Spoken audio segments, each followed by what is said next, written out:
This is the question. Is the evolution of historical society and science and all the ugly adumbrations of that, sexism, fascism, racism, is that part of the process, or is it a breaking away? Is there some good in it? Was history for something, or would we have just been better off without it? And I don't know.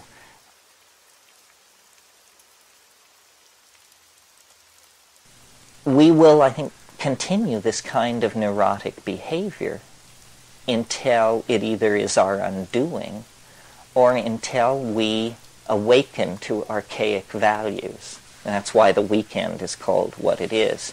And the archaic revival is a very large cultural wave that, can be pushed. You could trace the beginnings of it, the first swell, back to the turn of the century, with relativity and theosophy and surrealism and the work of Freud and Jung on the unconscious.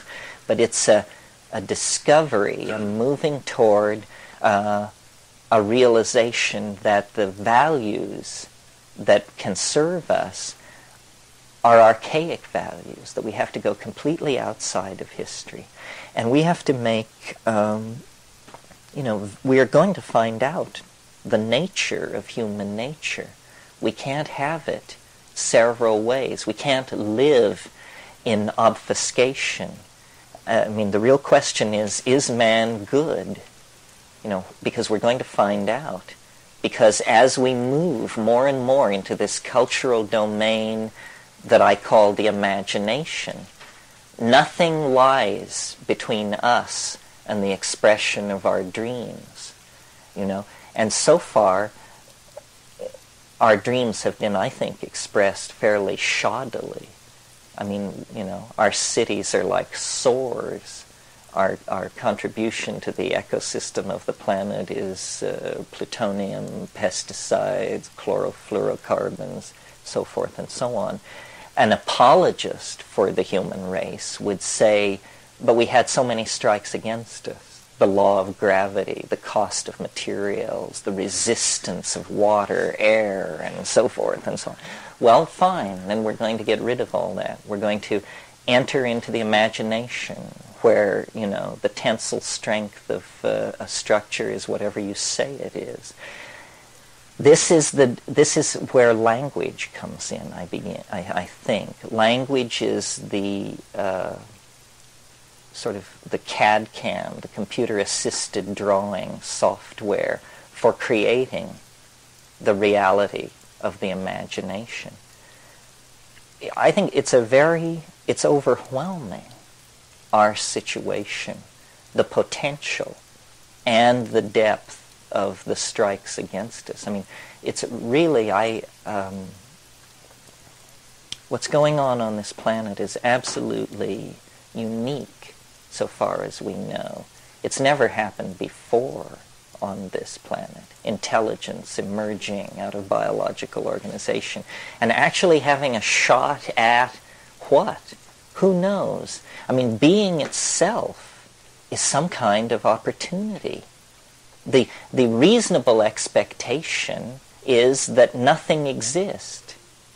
Why should anything exist? It seems to me the most conservative universe would be a dimensionless plenum, a homogeneous, pointless, dimensionless. That makes sense. Why, then, is there instead, multiplicity upon multiplicity? Teenage Mutant Ninja Turtles, stuff like that. How in the world do you get from utter emptiness to that kind of thing? The richness, the creative force behind it all is awesome. And I'm not religious in any ordinary sense. And in fact, I'm violently anti-religious in most senses. I'm certainly, would lead the charge against priestcraft in any form. But the picture of the universe as a machine subject to a few laws discovered by a bunch of guys in powdered wigs, that's ridiculous. You've got to be kidding. Science doesn't deal, as it's always at pains to point out, with what's called subjective experience. Well, that's really too bad, because that's all any of us ever have, is subjective experience. You know, so we have, in the interests of, I don't know what exactly, a curious drive, an obsession of the Greeks, really, an obsession with the physical world that we have not been able to disentangle ourselves with, so that, you know, we can measure the temperature of distant stars, but we don't know what we think about the woman we're living with. Stuff like that. Just such a completely overgrown and overdeveloped dichotomous situation that it makes no sense. So, in terms of any kind of conclusion or something like that, it's that there is an experience. It's harmless, meaning it can't kill you. That's the guarantee there. There is this experience. It is in our cultural heritage. It synergizes the most profound and private dimensions of our being. It allows us to recast ourselves in new forms quickly. And if we don't turn back toward this style of relating to ourselves, to each other, and to the world, but persist instead in the addiction to syntactical abstraction, then I think we'll just run it off the edge. That, and it will be a tragedy, because it is a horse race. Don't let anybody kid you. It's not that the good guys are miles and miles behind, and so you just might as well tear your ticket up and throw it in the air and go home. No, it's an absolute horse race. Neck and neck, photo finish, race between education and disaster. I mean, we're going to either burst out into a millennium of freedom and caring and decency, or we're going to toxify the whole thing and just turn it into an ash heap. And the responsibility falls largely on us.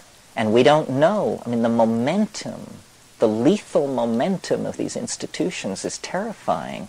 Our position is like that of people who are attempting to turn a battleship 180 degrees, and we're doing it with an oar, you know? I mean, the momentum of it is incredible. But it is not a closed system. And I say this as a reasonable person. I mean, I want to keep stressing that I won't sit at the same table with the channelers and the people who have good news about Atlantis and all of this stuff. I mean, if this is your private thing, it's okay, but the rules of evidence preclude it being taken seriously until you get your act more together. But in the psychedelic experience, there is confounding paranormal material. It's the only place I've ever found it. I scoured India. These guys, as far as I can tell, it's a skin game. But outlandish things are going on inside the psychedelic experience. It seems to imply the thing we had hardly dared hope, which is that the world is whatever you say it is if you know how to say it right. And then the whole task becomes, how do we take control of this language that allows us to say it right? I think I speak for most people here, serve the idea that matter is ultimately at the command of mind. But we need to move that forward as a demonstrable principle, because without that, the fear of most people is that we're imprisoned by physics in a sinking submarine. And yet when you go into these psychedelic spaces, what you discover is that all bets are off, that we can't even tell how weird it is. I mean, it may be possible to walk to Arcturus if you have the right set of coordinates. And the whole concern is to get the word out, to spread this meme, to empower people, to confirm the existence of these realities for themselves and to begin to form a kind of community consensus about it. You know, it's only, I guess in 1992, we will celebrate the 500th anniversary of the discovery of the New World.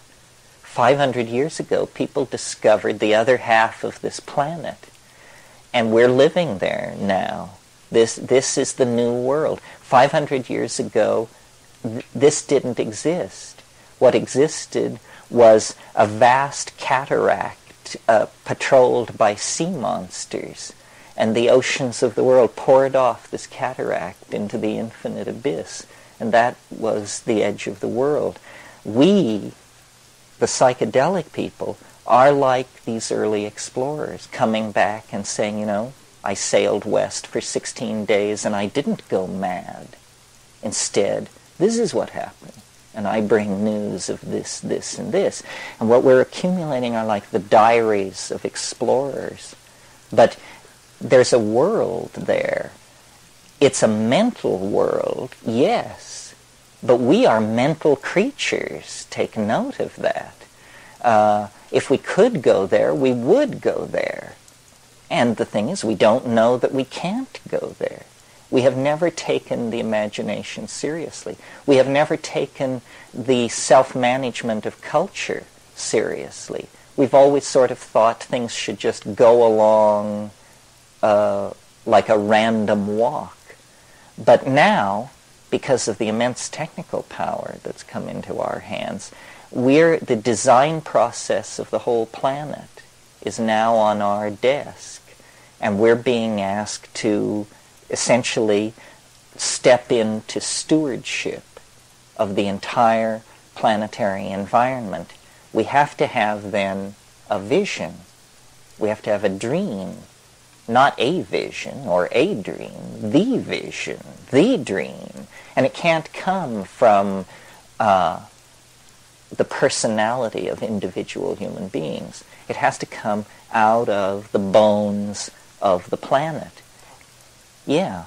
And this is, I think, what the psychedelic experience is broadcasting. It's broadcasting the hologrammatic, fractal, altogether, all at once image of totality that our religions have sensed and called God, that the shaman have learned to use as a vast kind of computer for extracting information and for generating healing energy. But it is that there is some kind of controlling, minded, integrated thing behind nature. And we're not going to understand that this weekend, next week, or ever. This is not a relationship of solving a problem. It's a relationship of being an initiate of a mystery and then living your life, you know, in the light of that.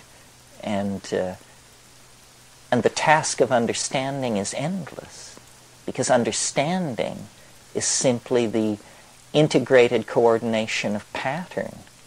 And nature is pattern upon pattern, upon pattern, upon pattern, upon level. It has no depth. Its measure cannot be taken.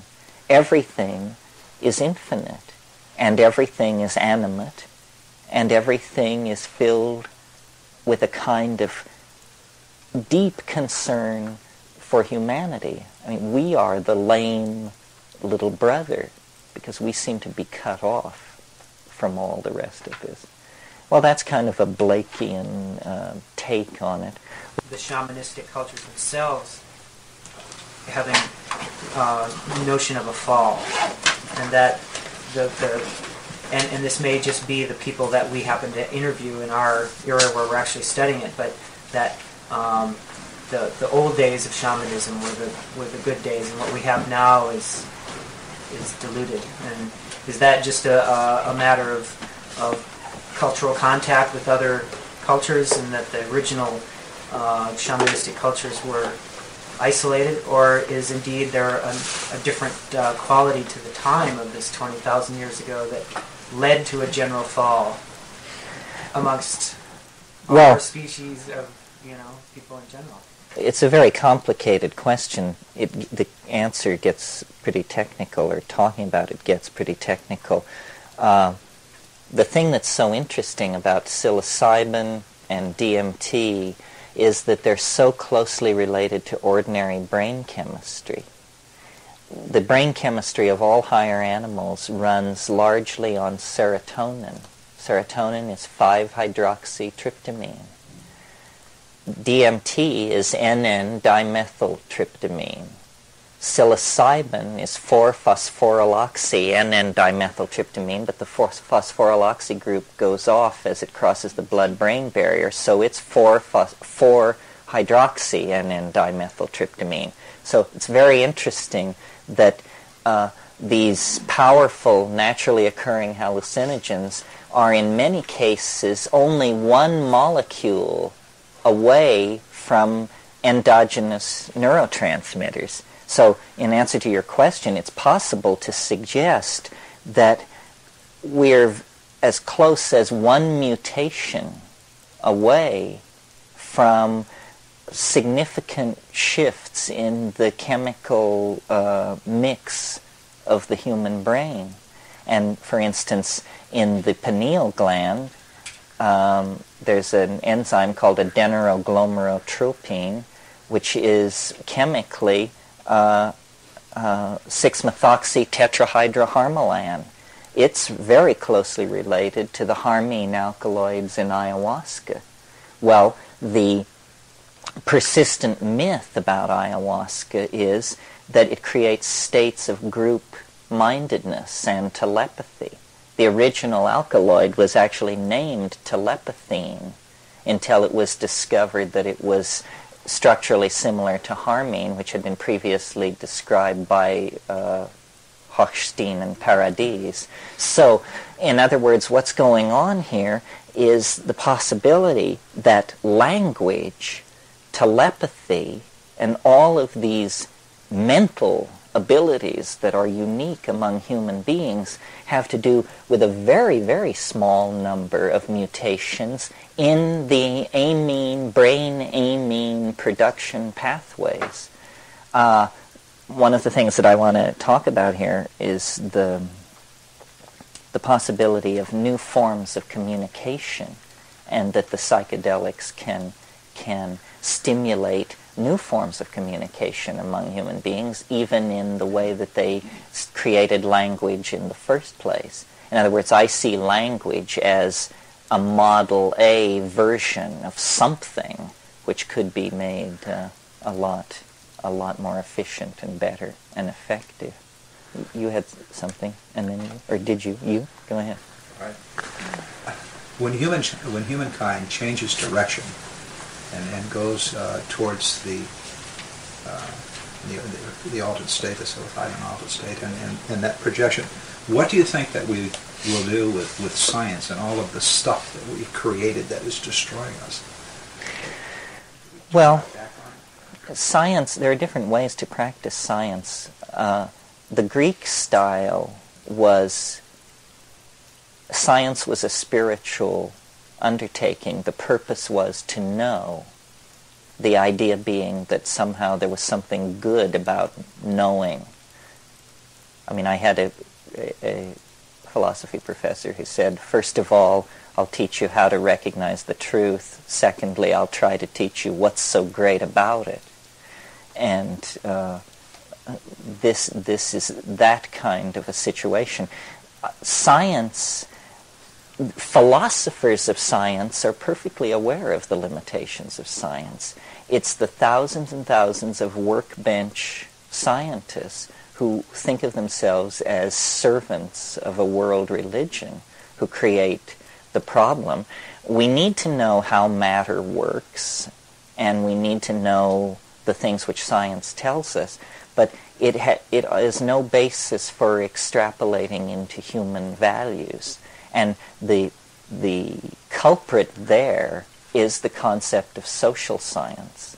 This is an obscene idea, and we should disabuse ourselves of it immediately. Social science, psychology, intellectual history, even linguistics, I would say, and philology, all of this stuff. These people should find honest work. They're not scientists, and they're mucking up. I mean, it was a grand dream of science that it would extend its methods into social phenomena, having had such great success in the 19th century with Darwin and Wallace and biology. They thought, well, then Herbert Spencer and all these people, why not just extend it into society? But the problem is there are emergent properties in society that exceed the descriptive engines of science. There are emergent properties in biology. I mean, biology is not... may also have to be left out of science. I mean, biology is classificatory, and it works very well there. But in terms of mechanism and understanding, it's pretty murky. DNA was decoded in 1950. The molecular geneticists promised a golden age shortly to follow, and it's 40 years later, and they still don't understand gene expression or what all this stuff is in the DNA. It's been very disappointing, considering what was promised. I think science is an art. Everything is an art, because we have no sure knowledge of anything. I mean, maybe mathematics is not an art, because there, you work from... artificially constructed premises. I'm very keen on science. I just don't like its philosophical pontifications. As a method, it's been very effective, but it's bred great pride in it, and it's thought that it could turn itself to domains where it was completely inappropriate. Yeah. I have a lot of questions, but I want to try to limit them to maybe a few, one or two. I haven't tried mushrooms yet. I sent away the kit. I'm going to grow them. But a lot of the things that you've been explaining and describing, to me, have become a reality over the last year. And just the usage of hashish, just ingestion of it, on a very, I'd have to say, a very well, probably limited, because I'm comparing my experience to the psilocybin descriptions that you give, and they sound, tremendous. I think the question I'm looking for is, before you, I guess, got involved with psilocybin and DMT and things like that, were you predisposed to saving the planet and being a humanistic type of person? And did the DMT and psilocybin did it take you to a more profound awareness of, what you as a human wanted to do? Well, I've thought about all of this, because it's weird to have the life I have.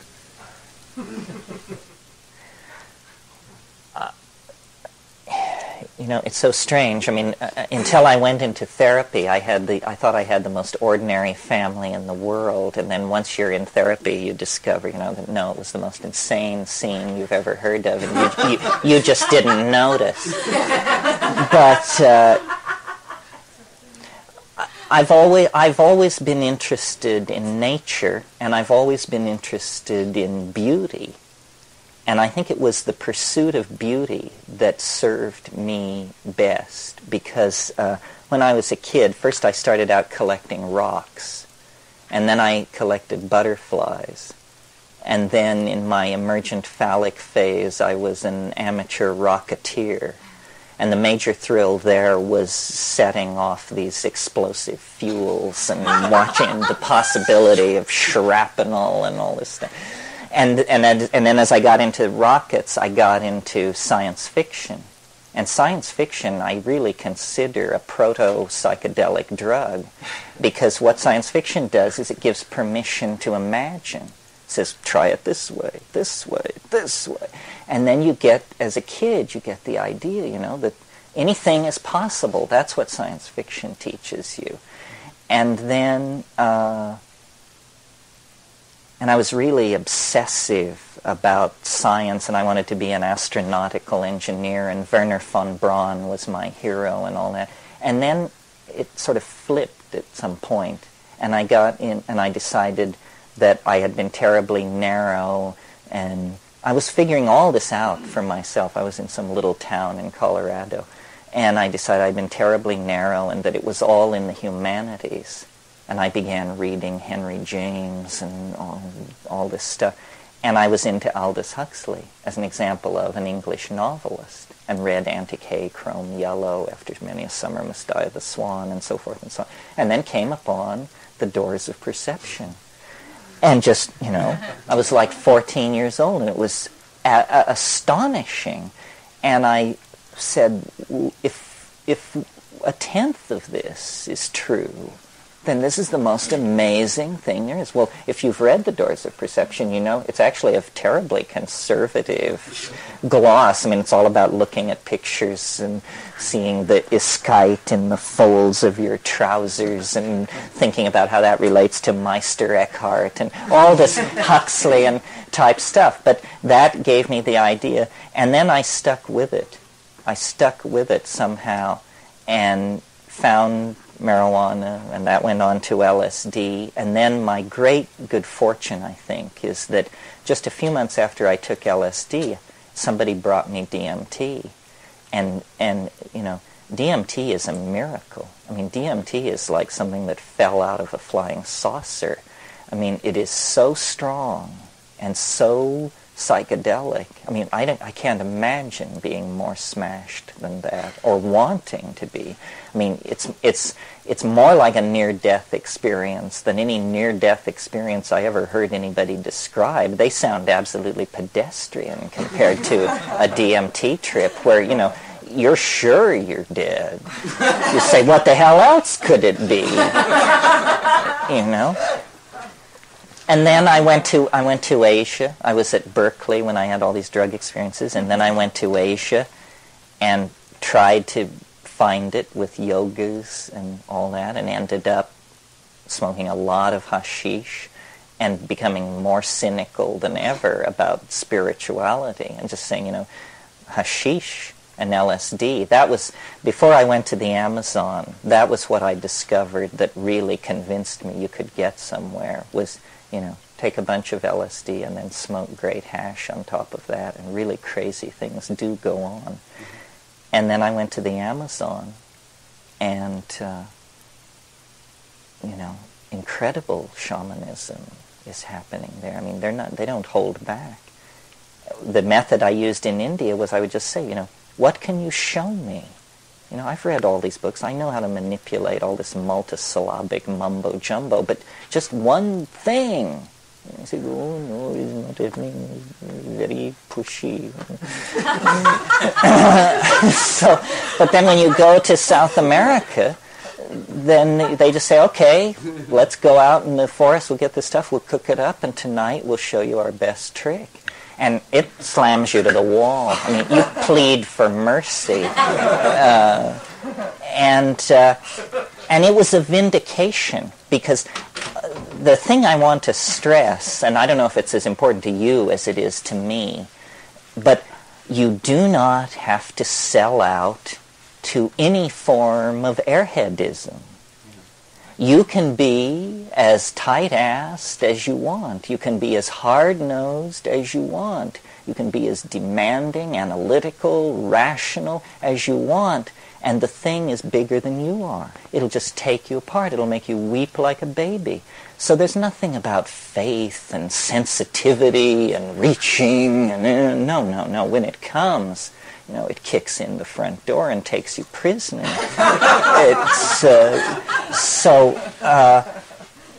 And that was what the flying saucer meant when it said, because you didn't believe in anything. This is the way to get somewhere. You'll never get anywhere if you believe in stuff, because, it'll take you 6 months to work through Babaji, and then you have to go on to somebody else, and life is just not long enough to give all these guys a crack at your enlightenment.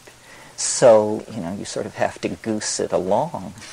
And the great vindication is then that when you behave like that, when you take that stance, which you would expect would betray you into nihilism, depression, and so forth, instead, no, that works. That's the method.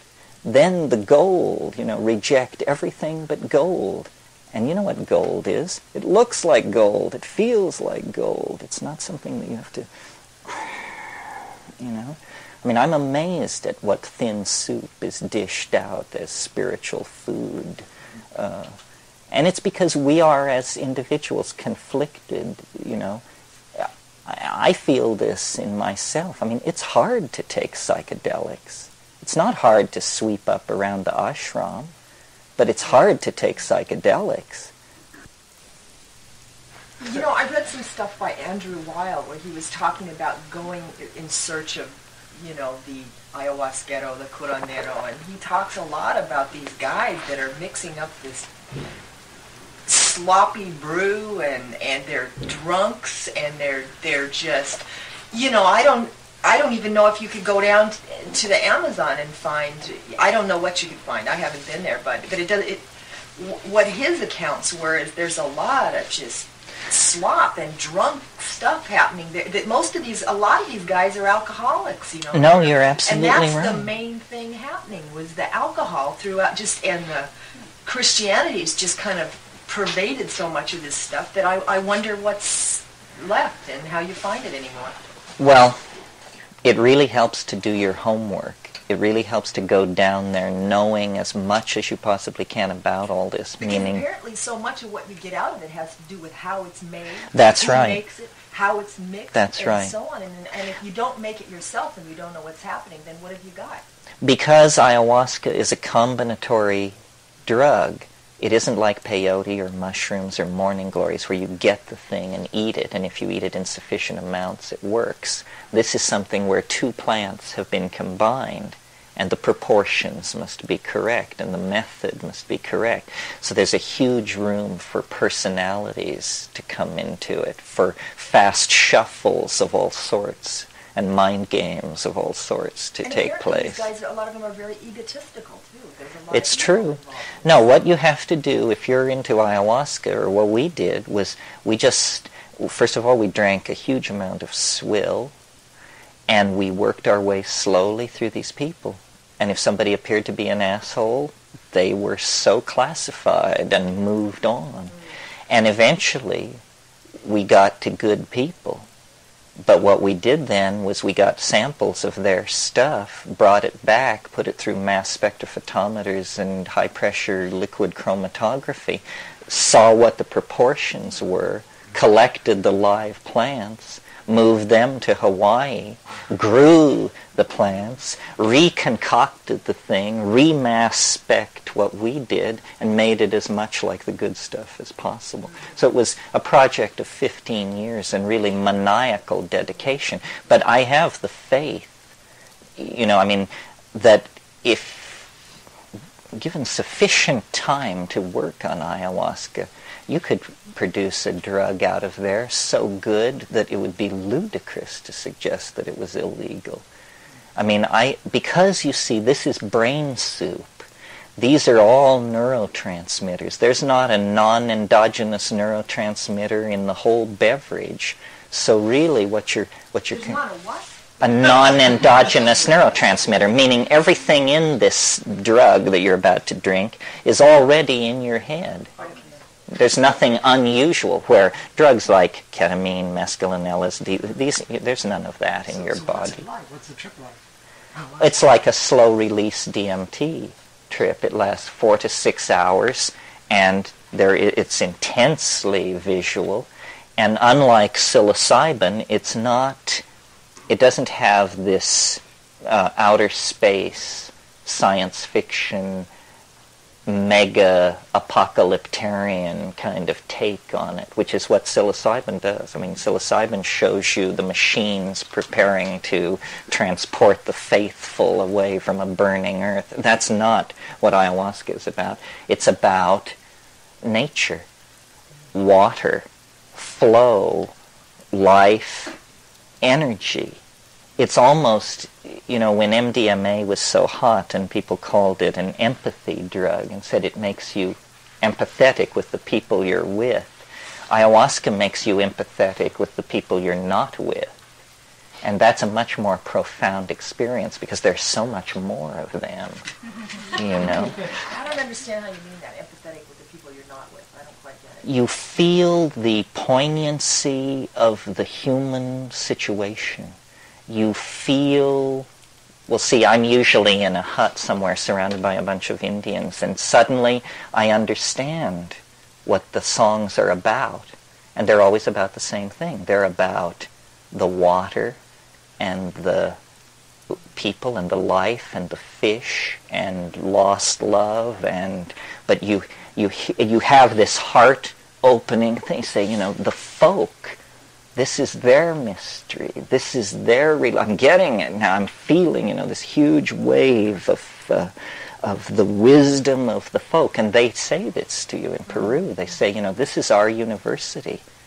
You went to Harvard, we went to ayahuasca. Yeah. I'm wondering if you can comment on ginseng weed, which I believe is the same thing as morning glory seeds. No, it's different. But I'm curious about ginseng weed because it grows wild all over. It's on the property, it's all down the highway. It's toxic also. It's quite toxic. It's used shamanically in pre-contact California. The California Indians had what was called the Tolach religion, and they used ginseng weed seeds to initiate people at puberty, boys mostly. It's I'm kind of Pollyannish about drugs. I mean, I'm after a certain thing, which these tryptamine hallucinogens do, and I tend to not pursue these other things too far. I didn't like Datura. It's very hard to have the degree of clarity that I think you should have on a drug. The tryptamine hallucinogens don't interfere with your clarity at all. You know who you are, where you are, what you're doing. I've seen people on Datura. I had an experience with someone on Datura where in the course of the conversation it came out that the guy thought we were in his apartment and I had actually encountered him in the marketplace. Well, that's a serious delusion. You know, that's a serious problem. When I took Datura, all this was in Nepal years ago, I did have peculiar experiences. I mean, it is magical. It is delusory. Reality begins to come apart. These wraith-like, ghost-like creatures would come through my window, and I was waiting to get high, and then my attention would drift, and these things would come through my window, and they would let loose these sheets of newsprint that would flutter down over my life, and I would fall forward reading these things that were, and as I read, amazement would grow in me and say, this is it, this is the answer, this is it. And then I would pull out and say, is it working? Is anything happening? And that went on, so there were several passes of that, and then it caused me to throw my leg up around my neck, and I got into this kind of thing, and I very carefully unfolded myself and lay back down, and then it happened again. And I thought to myself, I'm really glad I'm alone, because I think this would freak anybody out. And but it was definitely strange. I mean, the guy down the hall from me, I had taken it, he had taken it, and he had the impression in the night that this woman that he was scheming on came to him, and that they made love.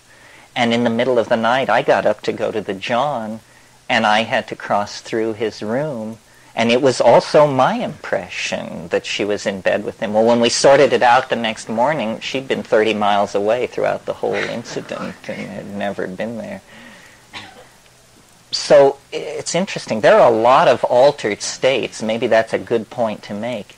There are all kinds of strange states of mind, and many plant-induced. From sorting through them, I've just become sort of fixated on these tryptamine things because they seem to me somehow the most promising and the most real. The hallucinations of Jimson weed are curiously related in my mind. It's some kind of association schema.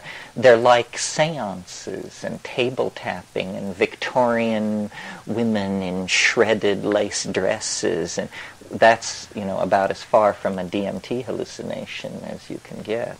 I mean, DMT hallucinations are 3, if not 4-dimensional, brightly colored, high-tech, organo-insectoid, so forth and so on.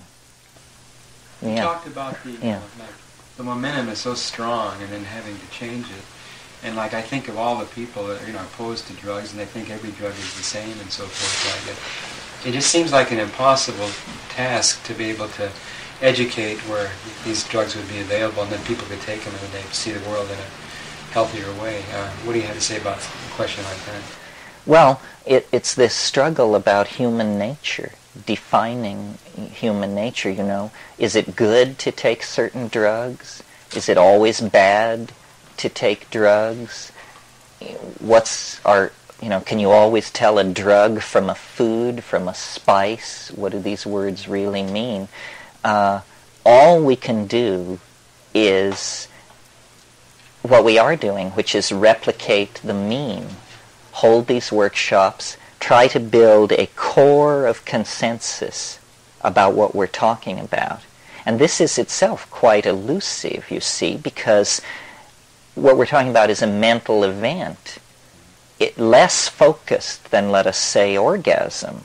But even if you're talking about orgasm, here we use this word, but it must mean something different to everybody. Well, the problem is much worse with the psychedelic experience, because nobody wants to be left out. So anybody who's ever taken anything thinks they've had the psychedelic experience and feels fully qualified to hold an opinion on it, when in fact it's pretty elusive, the real thing. You have to take a heroic dose under the right conditions to really smash through. I mean, yes, there are all kinds of approaches to it. Insight into childhood trauma, recovery of lost memories, opening to your emotional side, insights into the dynamics of the life and people around, all of it. But that is not anywhere near the bullseye. That's just dancing around the rim of it. So we have to, as a community, try and build consensus about what happens at the real center. What's happening at the center of the mandala? What kind of a modality can we describe and create a shared map of that we can come back to the rest of the folks and talk about? And then the other thing is, I'm just banking on curiosity to do a lot of the footwork for the revolution. This is too good to miss. It's like placing sex off limits or something and then expecting people not to find out about it. Now that Marxism has collapsed, if we don't substitute something for consumer values, then we're just going to rape the earth in an effort to create crap for everybody. Well, the only counterpoise to consumer values, to materialism, is spiritualism. And I don't mean some bloodless, carol-singing kind of namby-pamby abstraction. I mean there has to be as much inner richness as there previously was outer richness. And this is why, to the alarm of some people, I've been fairly interested in virtual realities.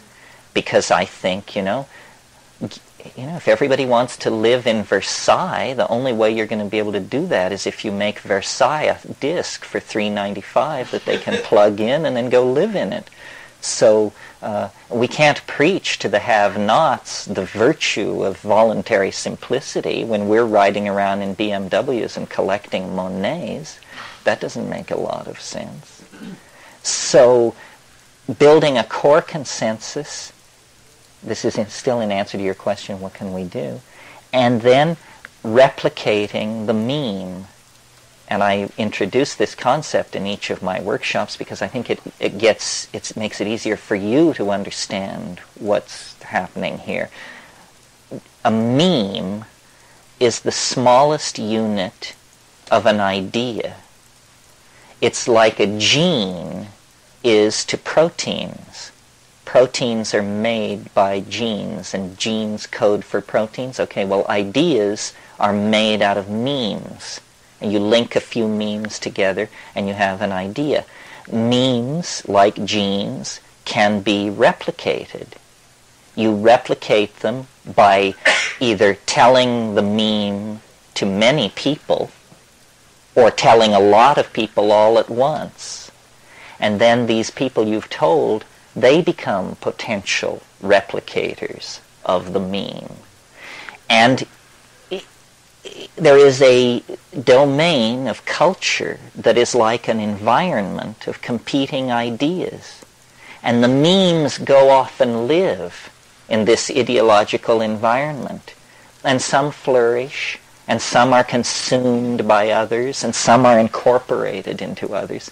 And the idea is to keep the psychedelic meme alive, and to make it grow, and to allow its claim to be heard. It's not in danger of dying. It's a very persistent meme. It's been around for about 20,000 years, and it's been highly repressed in many cultures for the last couple of thousand years. Yet we're trying to rebirth it. So thinking about it that way, thinking of yourself as a replicator of this thing which wishes to move through society, gives a mechanical model for understanding what is really ideological war, you know, a war about the definition of human nature. That's what's at stake. What shall we become? What can we become? There's no question that we need a greater consciousness of who we are. And if psychedelic drugs are to be taken seriously at all as consciousness expanding agents, then they have to be given their due place in the great dialogue that's taking place about the future, creating it, and then realizing it, the future of the species. I wanted to say something further about the book of Genesis and the notion of getting to the center. There are two cherubims guarding the gate with the flaming swords, and that they represent a pair of opposites, fear and desire, and that part of the problem of getting a bite of that tree of immortal life is getting to the realm beyond a pair of opposites, beyond fear and desire.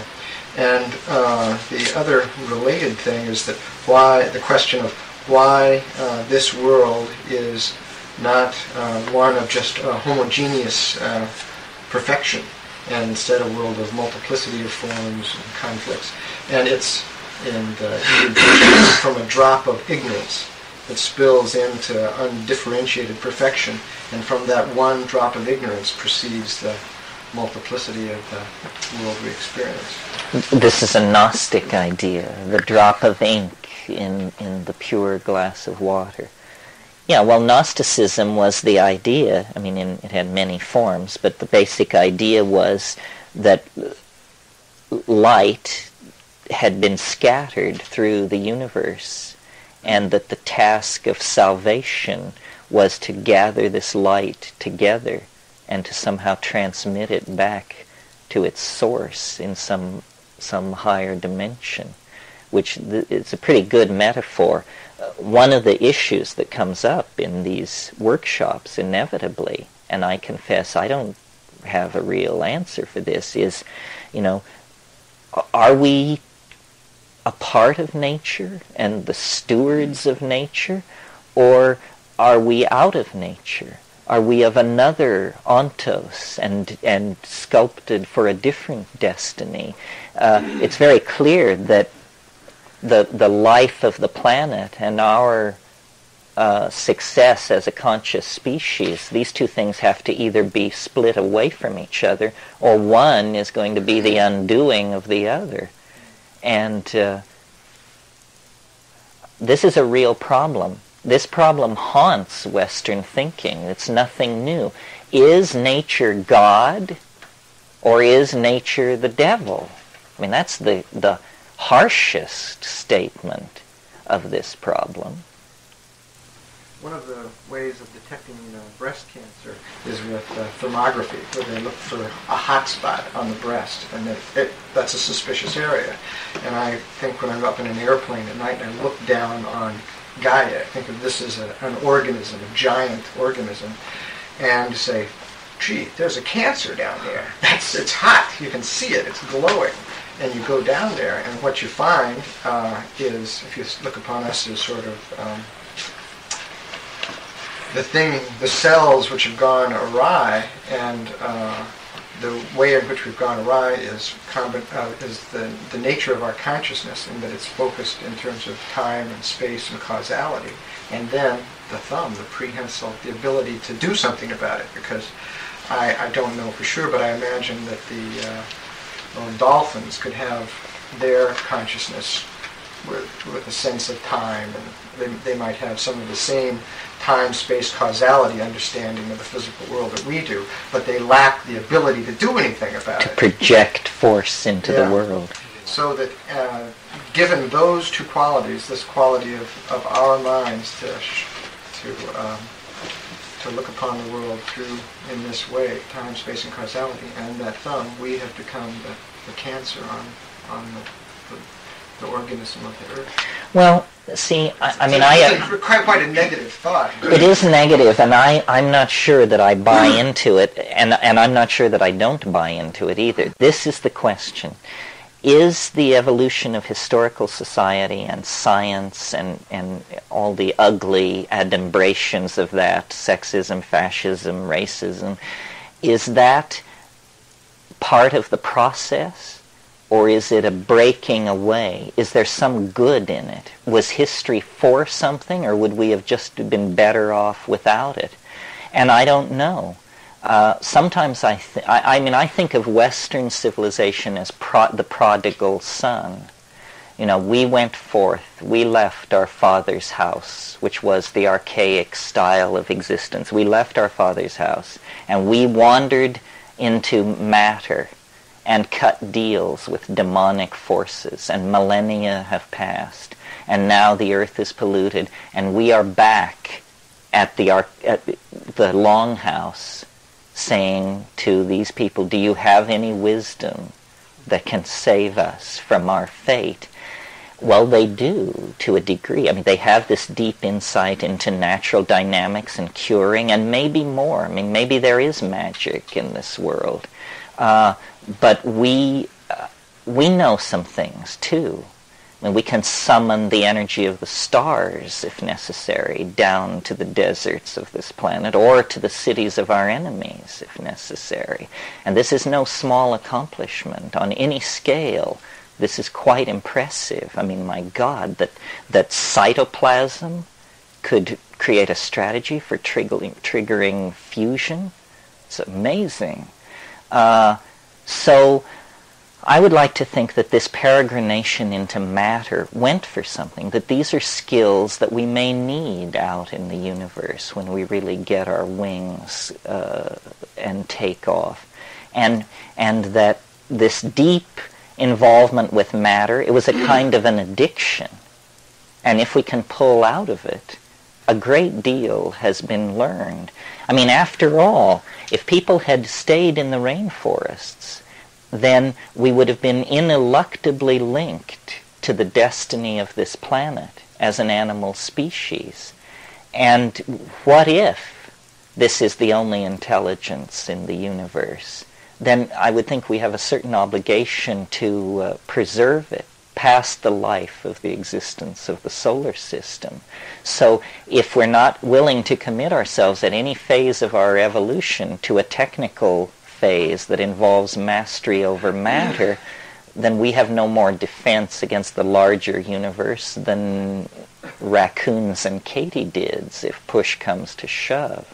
I don't know. I mean, I stress that there's no easy resolution on this. It haunts all thinking about conservation.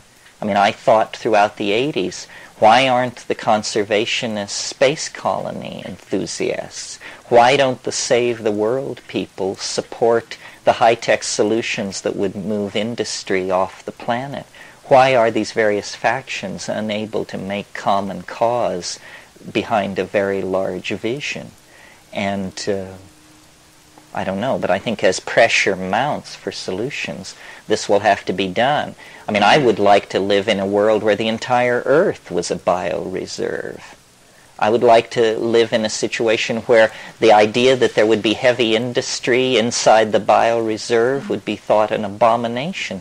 All that stuff can be done on the moon or in the asteroid belts. It's as inappropriate as having a nuclear power plant in the middle of a rainforest to have heavy industry on the surface of the Earth. We need to think on very large time scales, and we need to figure out how to create political machinery to do that. We've been living a potlatch existence, just a frenzied, consumerist kind of unthinking abuse. And I think the best inoculation for that style of life is a stiff dose of psychedelics. You can't evade it. You know, it dissolves boundaries, it allows you to feel what you're doing. I mean, the level of denial in this society is incredible. My God, we don't feel it. We read the newspaper, but we don't feel what it's telling us. You know, because if we felt it, we would probably be an emotional wreck. But there's something to be said for opening up to some of that. You know, there's a notion in therapy that if you want the client to actually make progress, you raise the alarm level. Guy comes to you for therapy, you say to him, you think you've got problems? You have no idea what problems you have. And then work from there. So it's very serious business. It's trying to steer a society back toward a faith that was lost. I mean, God is like a lost continent in the human mind, and it's the only continent where there is safe harbor in the present historical situation. Well, why don't we knock off, and we'll meet at 4 o'clock. Thanks very much. It's very important to what I understand that everybody else understand that there's nothing special about it or me. In other words, for what I'm trying to do to make sense, this access to this transcendental realm has to be democratically available. It can't depend on your spiritual accomplishment or your mastery of a technique or something like that. It isn't like that. It's something that is as much a part of us as ordinary people as our sexuality is. And sexuality is not something that is dispensed by gurus. It's just something you figure out and do, you know.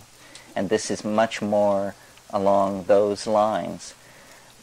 How I explain to myself what I'm doing in this position is that I was just simply incredibly lucky, incredibly fortunate to be at certain places at certain times when they were handing out the good stuff. And so and then I see you in the same way. Someone over here, Fred, said he was looking for the answer to the mystery of life. Well, the weird thing about taking that position is that you can fall into positions where you find it, where you find the answer. And I sort of feel like that's the situation that the deep plant psychedelic community is in.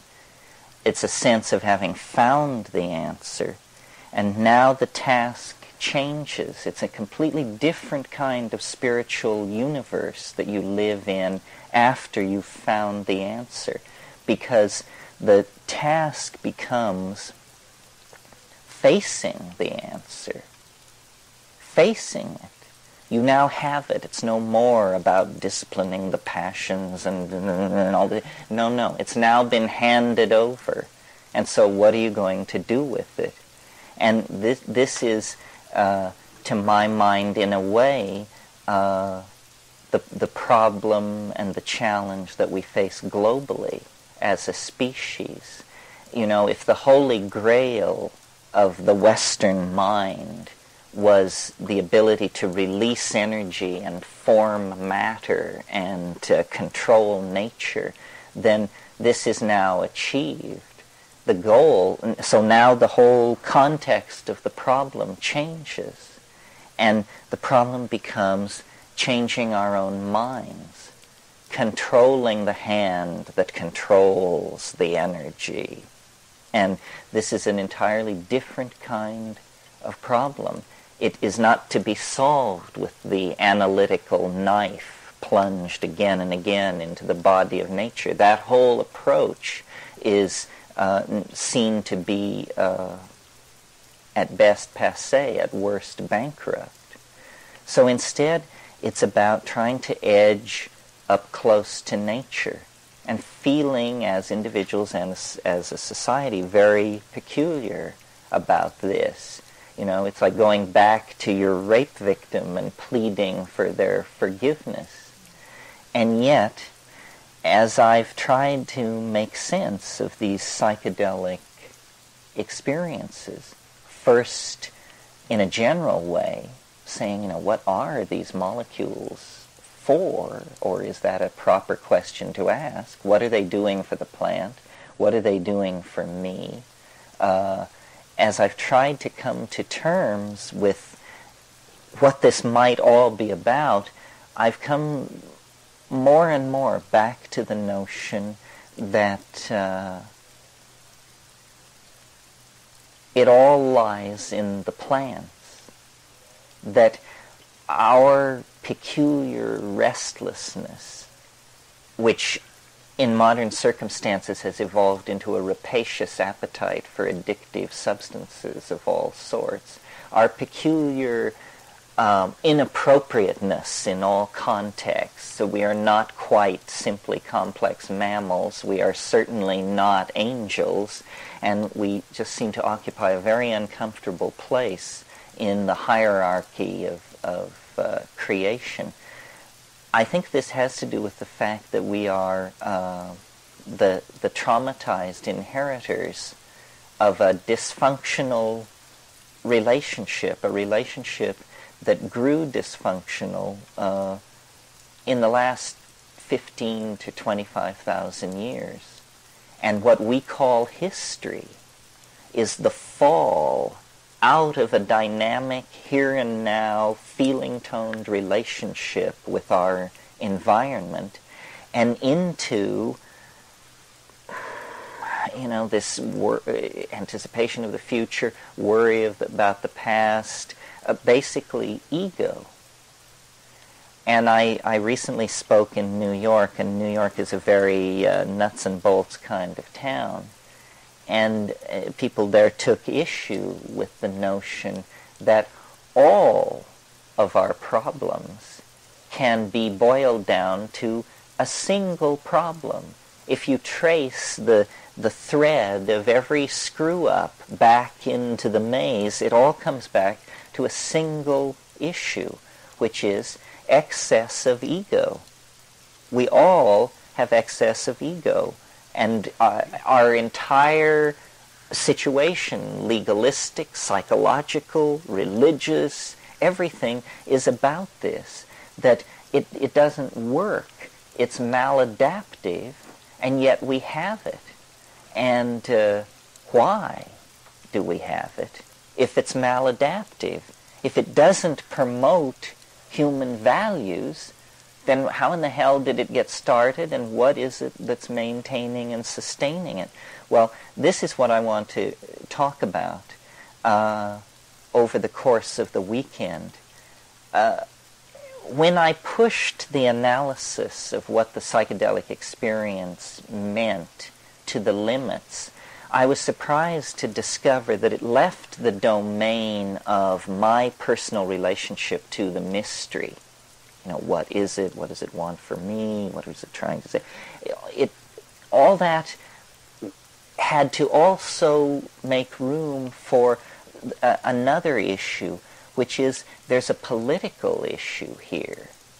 I think most people in this room, most people who have had the psychedelic experience will agree that the most profound, the most open-hearted, the most moving moments of their lives, some of them have been tied in with those experiences.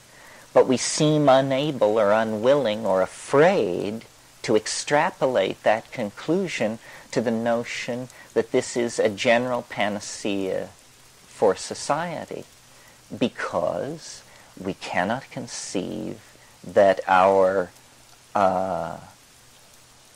that the solution to a spiritual dilemma could lie in matter. In other words, we ourselves have been infected by the inside-outside matter-spirit dichotomies of the dominator culture.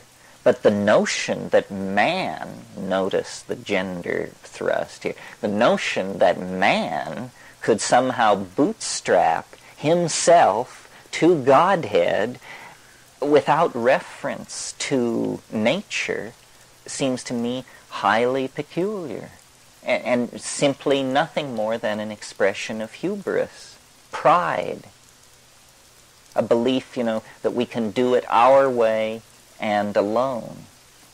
So all of this is very the shelf life is short on all of these issues because the planet is in a state of terminal crisis. Does that have anything to do with the psychedelic experience, or are these separate issues?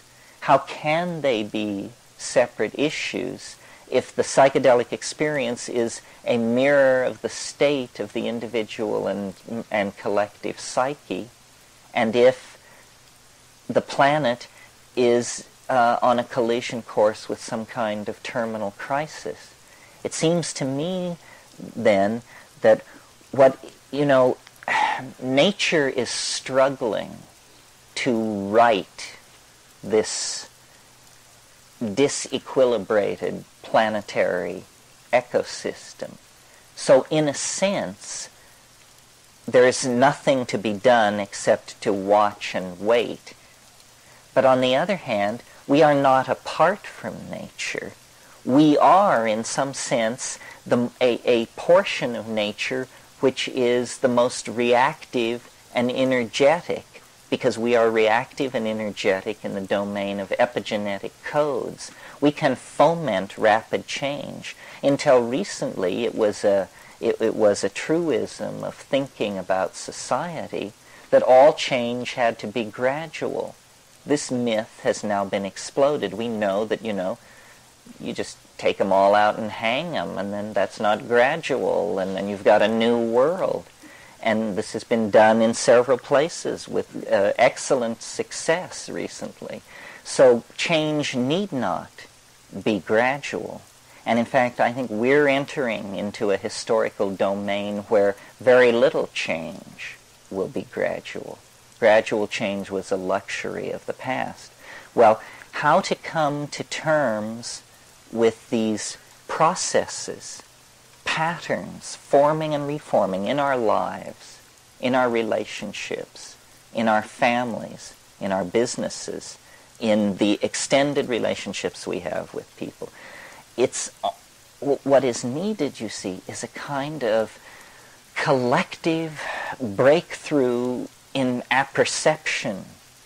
I was thinking in the hot tub today the most politically potent thing you can do for somebody is to educate them, to give them the facts. The facts are now so horrifying, and the means of delivering the facts so effective that there is no excuse for everyone not beginning to act in an informed manner. And I think this is happening. For instance, a few months ago I was in Belize, which is an extremely poor country, a little chip of land in the armpit of the Yucatan that used to be British Honduras. I didn't know there were countries this funky in the Western Hemisphere. I thought you had to go, you know.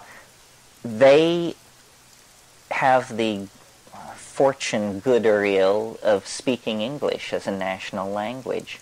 So when the British left, they just simply pointed dishes to the sky, and they get 270 channels of American television. It has completely educated the entire population of the country into an extremely sophisticated strategy for surviving in the real world of the present moment. They understand that their only resource is their nature. So they have made the entire country into a nature reserve. They understand that tourism is their only hope, and that for tourism to work, they must halt the destruction of their environment. This informing people at distant points of the value systems operating at the centers where values are being created allows people to position themselves for success. I mean, a lot is being lost. You cannot pretend that the situation we're in is unambiguously rosy. It isn't. It's extremely complicated. Marxism dissolves. What does this mean? It means that now 21 language groups and 16 tribal groups are open to exploitation, homogenization, leveling of cultural values. Everybody will be turned into a kind of white bread consuming citizen in a beige fascist world. And this is the alternative to Armageddon. We hail this as a great step forward. What is happening is that all restrictions are being done away with against the expression of completely rapacious drives for immediate self-gratification.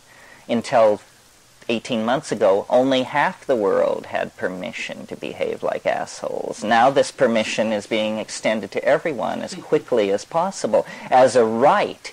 You know, your right to join in the looting of the planet. Well, certainly Stalinism is a bad thing, but is the only ideological counterpoise to that to be high-tech, mindless consumer fascism? I don't think so. In fact, I know not, because there isn't enough metal in the planet to put a Volvo in every driveway of 3.5 billion or 4 billion people. So the search for a serious revolution in values is on. It cannot, it must come from the spiritual realm. And the spiritual realm in practical terms means the imagination. The frontier of our species is the imagination. Now we have to take that slogan and somehow turn it into a technology. How can we go to the place where ideas come from? How can we somehow separate our architectonic fantasies from the ongoing momentum of the planet? Both are valid, you see, but we have to recognize that what we are is almost an ontological transformation of life.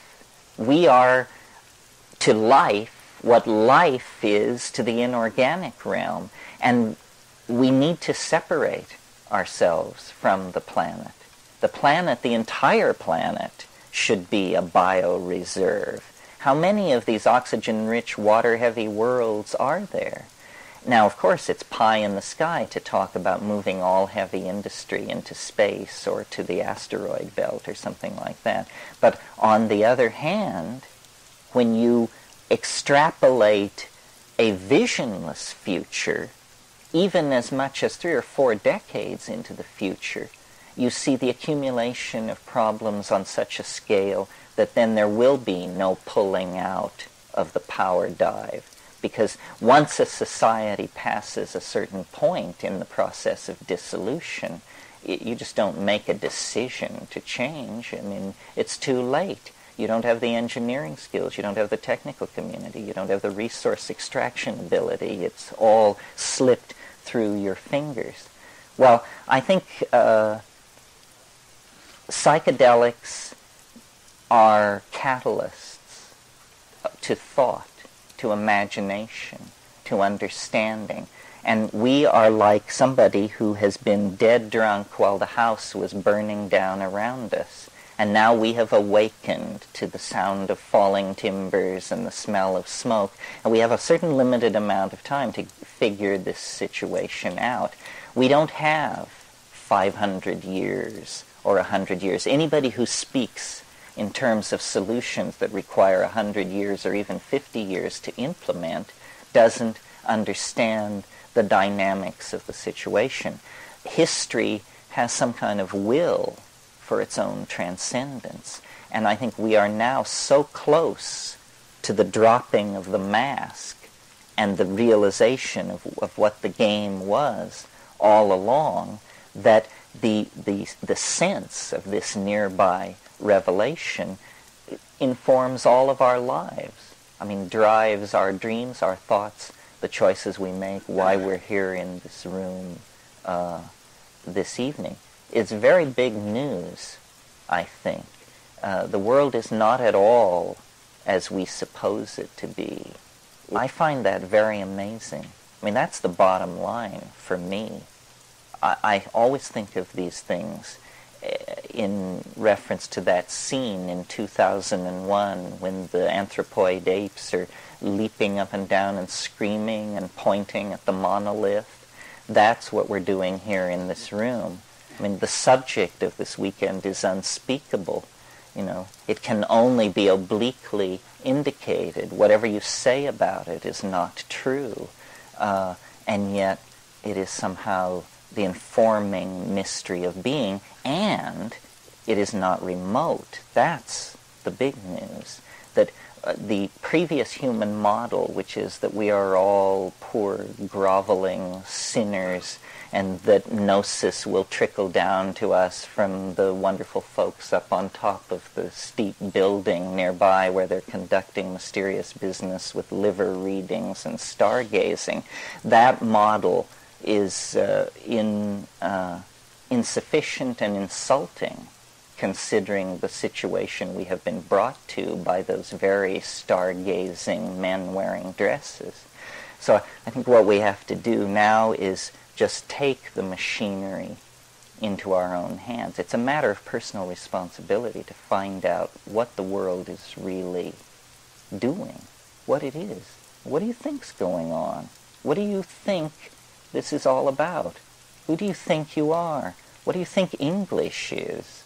How do you really cognize notions like the future, the past, where I've been, what I want? I mean, you know, it's in Moby Dick, Melville says, if you would strike through the mask. Everything is a mask. And just behind that mask lurks, well, what? That's the question. I mean, it's the thing which informs every individual existence, and that's fine, and people have always lived in the shadow of that mystery. But it is our weird privilege to live in an age where there is also to be a collective dropping of the mask, a moment of melting and recasting of what reality itself is to be. So, you know, discussing this, convincing ourselves of it, and then working out the minute details of how it all is inevitable and couldn't be any other way, is how we will occupy ourselves this weekend. I'm really conflicted in always in these situations because I feel, for some reason, I suppose it's an ego trip, that I want to be correctly perceived. I, as a person, want to be correctly perceived. And I think of myself as a reasonable person, a person sensitive to concepts like evidence, causality, so forth and so on. And yet, what I have to say is like completely unreasonable. I mean, a messenger bearing news of complete madness approaching from all directions. So, and I got into that position by staying pretty close to the principle of skepticism. I'm not a believer. In fact, when the aliens draped the mantle over my shoulders, they said, it's because you don't believe in anything. You know, this is why you get, that's why you got this far, because you didn't believe in anything. And it's a good method. Normally, it's a method spawned out of futility. You'll say, well, fuck it, I don't believe in anything. But it's also very good for getting rid of a lot of crap, because the real stuff can take the test of skepticism. The real stuff doesn't have to be bowed down before, and you know, it works. It's on its own. The news is, and it's very hard news to get out because it's news about the structure of reality. The news is coming back from, 50, 60, 100 years of anthropologists, ethnographers, geographers, botanists, dealing with the most quote-unquote primitive people in the most remote parts of the world. The news is that reality is not at all as we imagined it to be, and that our prowess in the technical sciences is simply a cultural artifact, an accomplishment of ours. Some people do great tattoos. We send spacecraft to the stars. But it doesn't mean we understand anymore. And in fact, the evidence is building that our style of society is the historical equivalent of a temper tantrum. You know, that it has no viability. It's completely self-limiting. It's destructive. And it hands nothing on to its receivers. So I sort of talk to this group, and all the groups that I talk to, from two points of view. I'm trying to convince you of something, and yet reason dictates that I assume that you're already convinced, pretty much. So then it's also an effort to figure out what it is we're so convinced of, and then what is so great about it. Because I think some kind of this is a real mystery, the only one I know. This is the thing that you hope exists and assume doesn't if you're a reasonable person. Because it's that, all the dreams of childhood, all the sense of magic and the dissolvability and transcendability of boundaries is returned, is affirmed in this experience. Well, yet here we are having this on the brink of a planetary meltdown of culture and ecosystem. So is this just some kind of dancing on the brink? Is it kind of ultimate self-indulgence? Does it feed back into the central moral problem of the age, which is, what is to be done?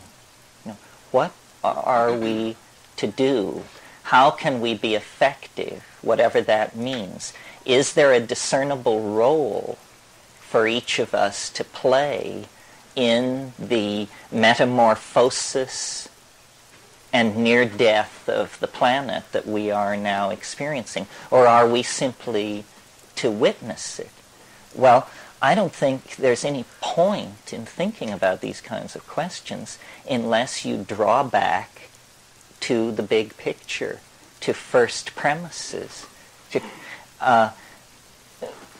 A good example of what I mean is, suppose we save the rainforests and stabilize the population and so forth and so on, and then 50 years down the line, the sun explodes. Means we didn't get it. We were not reading correctly the message nature was trying to hand to us. And so we did the wrong thing and are going to be blown out of the water for such churlishness. So what's important is to figure out what is going on before you start pushing in the process. And I don't think you can do it from within a culture. In other words, if you're a person of decent intent and moderate intelligence, and you read the great minds of your culture and study their thought, it's insufficient because everybody is bound within an illusion of language. The entire enterprise of culture is this illusion of language. Homer was as sick with it as Heidegger. So there's no going back or getting, no classic recension. What we have to do is reach past to some kind of experience. It must be anchored in an experience. But there is this thing about being human, which we as a culture have ignored, repressed, don't want to talk about, face, or think about, which is you can get loaded. And nobody knows quite what to make of this. We dance around it with the same kind of furious, ambiguous intensity that we also reserve for sex, which is also a boundary-dissolving, momentary loss of self into some kind of greater whole. And it also just drives us into a frenzy. I mean, we establish boundaries, we have hierarchies, we push it this way and that. It just drives us up the wall. Whoever she was who designed this system had the good sense to connect this whole sexual impulse very tightly into the generative process, so that there's no way you can get sex out of the human experience. I mean, people have tried in all times and places in many strange ways. 150 years ago, they were putting pants on pianos because it was thought that young men should not see pianos unclothed because it might excite them to impure thoughts. And this is real. In England, in our culture, not New Guinea or the moon, but in England, pianos wore pants. But the psychedelic option is sort of like an appendix. You can have it, but you don't need it, apparently. Apparently. That's the key thing. In other words, whether or not you have the psychedelic experience does not stand between you and the ability to pass on your genes into time. It does not stand between you and continued existence, like the autonomic reflex of breathing. It's a kind of potential loop in development, which we can, as culturally coordinated creatures, choose to follow or choose not to follow. But this development is very recent. Until, pick a number, 10,000 years ago, the onset of puberty, which was, a wave of hormonal release, basically, the onset of puberty was the signal to the social mechanisms of the people to begin the administration of psychedelic plants, to carry people into adulthood, to carry them into a feeling-toned relationship with the mythological material that they had learned as children, but that they now would be expected to exemplify as realized adults within the lung or culture or whatever it is that they are. We, in our anxiety about all this, and I'll talk about why I'm sure it will come out, but for the present just to say, we have interfered with this, and we have enforced upon ourselves a kind of infantilism. Now, this is a phenomenon that's well known. It's called neoteny. Neoteny is the preservation of adult characteristics into adulthood. Childhood characteristics, or infantile characteristics, or even fetal characteristics. So, for instance, all primate fetuses are hairless, but only the human being retains this fetal characteristic throughout life. The very large head of the human infant, the percentage relationship to body mass remains very much in the fetal end of the statistics throughout life for human beings. We have large heads. The very prolonged period in which skills, cultural skills, are acquired, up to 16 years. Well, this tendency toward biological neoteny, which was reinforced by mutagenic influences in the diet, is carried over into culture as a cultural characteristic. And have you noticed that every generation views the generation it spawns as more childish than itself? And we look back to our rugged grandparents who slogged across the plains, and I suppose they look back to people in chainmail who were only 4 feet high, who, could go without eating for 6 months or something. And it just gets, we become more and more soft, more and more infantile. And the final phase of this was just the decision that we never needed to grow up at all. We never needed to find out about the nature of our relationship to being at all. And so the psychedelics were suppressed. And what you have in the pre-adolescent child is an extreme expression of ego. And this is, the 11-year-old child, let's take as the example, is the supreme egoist. And in a sense, we got hung up at that place because we didn't get hung up in it. We fell into it. We were in balance. But the suppression of psychedelics created the precondition that allowed the generation of ego. And it's very complicated. A lot of factors were at work, you see. The mushroom style, the shamanic style of the nomadic hunter-gatherer is a style of goddess worship and psychedelic shamanism and orgiastic religion. And the shamanism and the religion overlap each other considerably.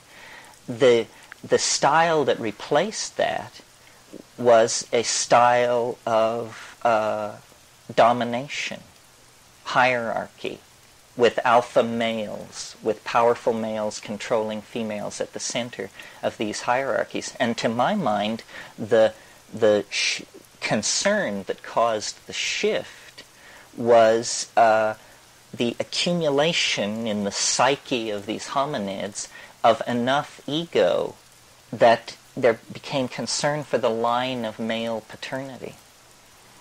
In other words, men wanted to know who their children were. And that made the orgiastic style of religion in conflict, because that was all about, the children were the children of the group, and sex was a shared activity, even though there might be bonding. But once men got it into their heads that they wanted to know who their offspring were, then females had to be controlled very rigidly, and there had to be control of sexual, and the whole thing just turned into a nightmare. My women, my property, my children, my food, my territory, so on and so forth. Well, you see, what had been going on before was a true incipient symbiosis. And this is, I think, the new idea that I want to communicate, and that I'm absolutely, one, serious about, and two, literal about, that our glory and our uniqueness and why we are as we are is because we are a plant-animal symbiotic species. Our ordinary state, our state of nature, the way in which we existed until 10,000 years ago, was in a very tightly bound symbiotic relationship with plants. We domesticated them, and we spread them, and we created environments for them through the use of burning. And in return for this mysterious connection opened up, where real information couched in humanly cognizable terms, information about where the reindeer went, who you should marry, what the weather's going to do, stuff like that. Real information began to be traded back and forth. Now, biologists are familiar with the notion of pheromones, message-bearing chemicals that regulate behavior within a species. But we're just getting ready to go to the next level and recognize the possibility of what have been called exopheromones, pheromones that regulate behavior between species. And it's very clear that, in climaxed ecosystems of great age, such as the equatorial tropics of this planet, exopheromonal interactions become the major mediating force in all the evolutionary exchanges going on. The old notion of competition and survival of the fittest is now seen to be bankrupt. The way nature works is it's the species that can make itself most necessary to other species, the one that can cut energy deals with the most of its neighbors, that is the successful one. So you maximize cooperation, you maximize dependency, you maximize integration. This is the successful evolutionary strategy. I mean, of course you can be a jaguar and crash around in the forest and eat things immediately smaller than you, but jaguars will be a memory in the fossil record of this planet when the plants will still exist, given, that man were not part of the picture. So the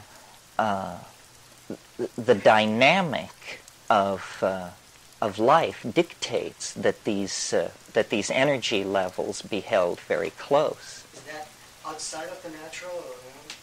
Well, no, I think, nothing is outside of the natural, but all of this can be explained in terms of climatological flux on the African continent. Very briefly, the primates evolved in Africa. Out of the primates came the hominids, which were these gracile, upright, opposable thumb, binocular vision, and there were a number of these, and they existed for, over the past 6 million years. But Africa and the planet, because of repeated glaciation, is subject to cycles of drying. And every time the ice moved south, primate populations were bottled up in Africa. And we know there have been 4 glaciations immediately. The last one, the ice melted 20,000 years ago. And out of Africa, that last time, came pastoralists, people who had domesticated cattle and had a style of following cattle around rather than being just strictly hunter-gatherers. Well, I maintain what happened was these arboreal, tree canopy living apes came under pressure as the continent dried up to expand their diet, because the forests were disappearing and being replaced by grassland. Well, most animal species eat only one or two kinds of food. This is a general rule in nature, and it's in order to hold down exposure to mutagenic influence. But when an animal population is in a situation of food scarcity, the logical thing to do is to begin to test food sources and to expand your repertoire of food. Well, that's what these primates coming out of the trees did. Number one, they began eating meat, which gave them a real interest that they had never had before in these ungulate mammals that were evolving in the grasslands. And they began to test all kinds of other foods in the environment. Well, when you do that, you are exposing your population to mutation. And mutation rates soar. And it was during this period that the human brain size doubled in like 1.5 million years. Someone said it was the most rapid evolutionary expansion of a major organ ever seen in the fossil record. Nothing like it ever happened. Why? What was making this happen? Well, it looks like probably huge numbers of mutations were taking place in this population because people were literally eating anything they could get their hands on. And in this environment of the grasslands, the mushrooms were growing on the dung of these ungulate animals. Well, now a weird thing about psilocybin is that in very low doses so low that you don't feel anything, your vision improves. They've done tests with this, and there is an improvement in visual acuity on psilocybin at low doses. Well, you can imagine the evolutionary impact of something like this on a hunting, gathering population where visual acuity is all that stands between you and grim starvation. It means a population of animals, a population of these evolving hominids that accept the mushroom into their diet, have just been given a tremendous leg up on nearby competing troops that don't have it. It's like chemical binoculars. So immediately then there is a reason, an evolutionary reason, for mushrooms to be eaten and for the spread, for mushrooms to be accepted into the diet as an item and so forth and so on. Well, so then you take slightly more mushrooms, and like all alkaloids and it's a CNS arousal. It means you feel alert, you feel interested, you want to boogie, and also if you're male, you can sustain an erection. So arousal means arousal. So then this stuff is an enzyme promoting sexual activity at that level. Well, sexual activity, the number of copulations that occur within a population is directly related to the number of successful impregnations. So suddenly you have these horny primates, be a lot of more interest in sexual contact and partners and all that. This means that these psilocybin-using creatures that are now more successful at hunting and more interested in sex have all kinds of pressures on them that will force them to outbreed the dull, uninteresting folks who don't use mushrooms at this point. Well, so then yet higher doses, it changes, and it's no longer about sexual activity or clarity of vision. It becomes about the psychedelic trip, this tremendum, which is as awesome to you and me as it was to these so-called primitive folks 20,000 years ago. We don't know what to make of it. They didn't know what to make of it. They founded a religion about it. We're trying to start the engine of the same religion all over again. And the way in which this religious ecstasis manifests itself is in language activity, in cognition, but in glossolalia, in spontaneous outbursts of syntactically organized vocal activity. Well, the great mystery of human emergence, of course, is language. What is it? Where did it come from? How did it ever get going on such a scale? So forth and so on.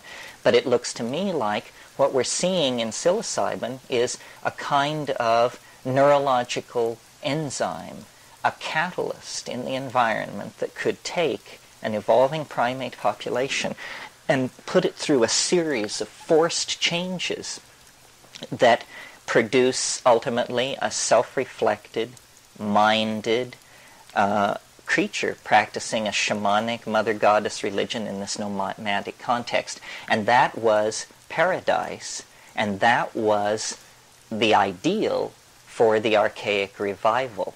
In other words, that Eden actually existed, that we are made for better things than what we've got. You know, it says in Finnegan's Wake, here in Moycane was the red light district of Dublin.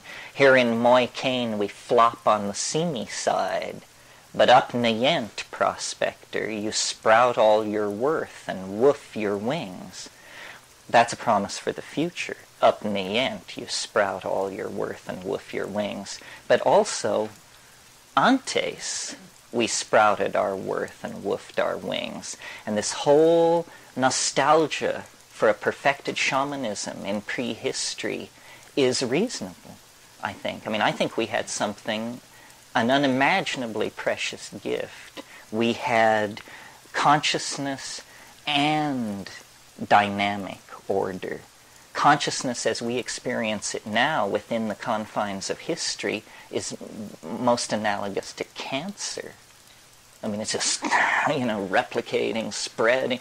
But it once was a dynamic, ordered thing. People lived, they died, they made love, they had children, they herded their flocks, they had ecstatic flights into dimensions which we cannot even conceive of, and they felt no need, to break into the earth, to divert the rivers, to do all of this stuff.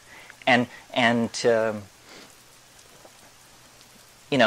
even if we're not aesthetically attracted to that, we have to make a value judgment on it because it was not a runaway process. It did not push everything toward crisis. Okay, well then, so what happened? What the hell happened if that's how it was? Well, nature is just an ongoing story. The very drying processes that created those grasslands, that created those pressures on diet, that created that mother goddess religion, that evolved those ungulate animals, that process continued.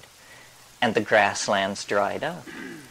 And the winds began to blow. And the water holes got further and further apart from each other. And the mushroom festivals went from every Saturday night to the first Saturday of every month, and then to 4 times a year, and then to once a year, and then to once every 5 years, and then to never. And in the absence of the psychedelic experience, this ego thing gets going. I mean, it is literally like a calcareous growth in the bloodstream of the psyche. If you don't inoculate yourself against it, it will begin to take root and grow, and the world, the boundaries of the world begin to move inward, and you no longer see things on a planetary scale or a millennial scale, or it's just about, my women, my money, my land, my children, all of this stuff. And at that point, you get the appearance of historical civilizations. You have kingship, the age of Gilgamesh. I mean, my God, when you read the story of Gilgamesh, you just wonder what's going on. Gilgamesh spurned the goddess, and the goddess sent a bull, which to me is, symbolic of the mystery of the mushroom, the ungulate herding horned animal, the crypto symbol for the goddess sends a bull, and he rejects the bull. He rejects the goddess, he rejects the bull. Then he takes Enkidu, the shaman figure, and forces him to go with him into the wilderness. And what do they do in the wilderness? This oldest of all myths, this story of the first men. What do? They cut down the tree of life. That's what they do. They cut down the tree of life, and then it goes forward. The earliest strata of mythology that comes out of these Middle Eastern civilizations is full of this male-female nature artificial tension. The story of Genesis is a similar thing. I mean, what's happening in Genesis is history's first drug bust. A woman is involved with a plant, and the plant opens their eyes, and they see that they are naked, which happens to be the case. They are naked. So in other words, they grok their true existential condition. And Yahweh, wandering around mumbling to himself in the garden, says, this thing that these people have done, what if they eat of the fruit of the tree of life? Then they will be as we are. So it's very clear that there is concern to withhold knowledge, that human beings are to be held in an inferior position.